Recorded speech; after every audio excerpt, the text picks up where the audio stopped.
Hi, Westlight. I wanted to start our time by reading out of Isaiah 11:1, which states, "A shoot will come up from the stump of Jesse. From his roots a branch will bear fruit." So this is a passage, a prophetic passage, speaking about the coming of a Messiah who's going to come through the line of Jesse.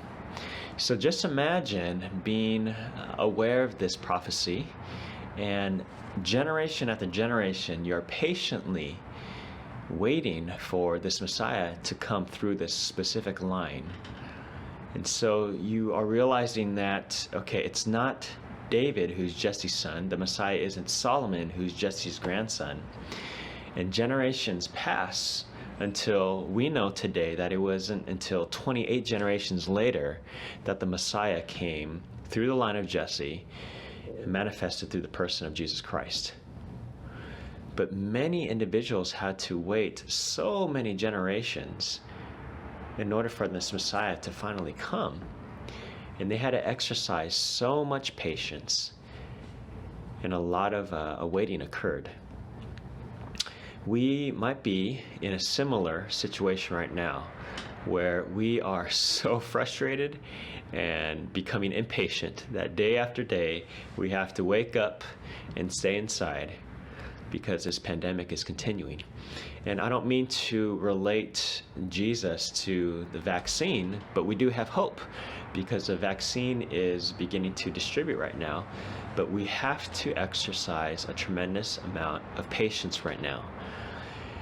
We have to wait our turn in order to be vaccinated. And then even once we're vaccinated, we have to wait until the rest of our nation and country and world gets vaccinated so that there's enough people who are vaccinated until we reach herd immunity. And it just reminds me of a season where we have to really exercise a lot of waiting and patience during this time. I'm reminded of a time in my life where I too had to exercise patience. And many of you know that I've always wanted to be a father. And growing up, I always wanted to be a father at the age of either 25 or mid-20s or late 20s, because I wanted to run around with my kids and not be an old dad and to have enough energy to run around with them. And so that was always my vision. So a couple years ago, Megan and I, we finally decided to move forward with this vision and to try to conceive. And so the first couple of months we were unsuccessful, and we're saying to ourselves, okay, this is very normal. Let's continue to try. But month after month after month continued to progress, and we continued to be unsuccessful. And hope was fading, and we started to lose our faith in our ability to become pregnant. And then at that time, Megan experienced some pretty severe hip pain. So she went to the doctor, and we got an x-ray, and the doctor came back and said, "I'm really sorry, but Megan needs surgery, and she needs to reconstruct the hip. And unfortunately, the earliest, as soon as you can actually try to have a kid, would be a year from now, taking into account the surgery, recovery, physical therapy."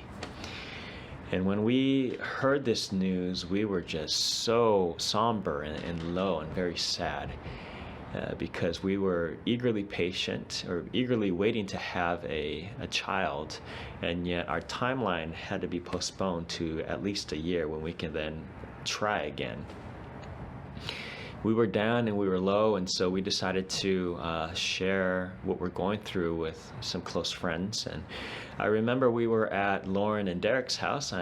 Many of you know them, and we shared with them, and they immediately heard our story, and they decided to pray for us then and there. And Lauren, she started the prayer. And she was in tears, and she was praying for us. And I was in tears, and Megan was in tears too. And I remember this vividly. I was crying so much that I had to open my eyes and grab a tissue paper, or a piece of tissue, and to wipe my eyes off.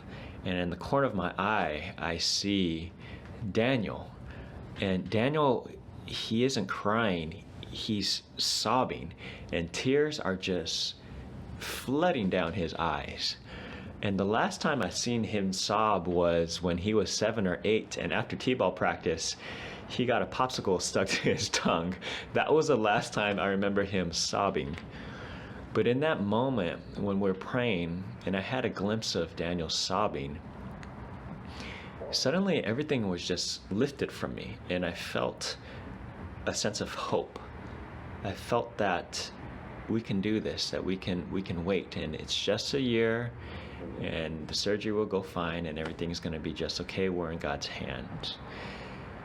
And it was in that moment when I realized there's such power in community. That community helps us to wait. Community helps us exercise patience. And so maybe God is encouraging you right now to examine one area of your life where you can exercise patience. And then once you identify that area, how might you leverage your community to help facilitate this process of patience? Blessings to you, Westlight. Take care.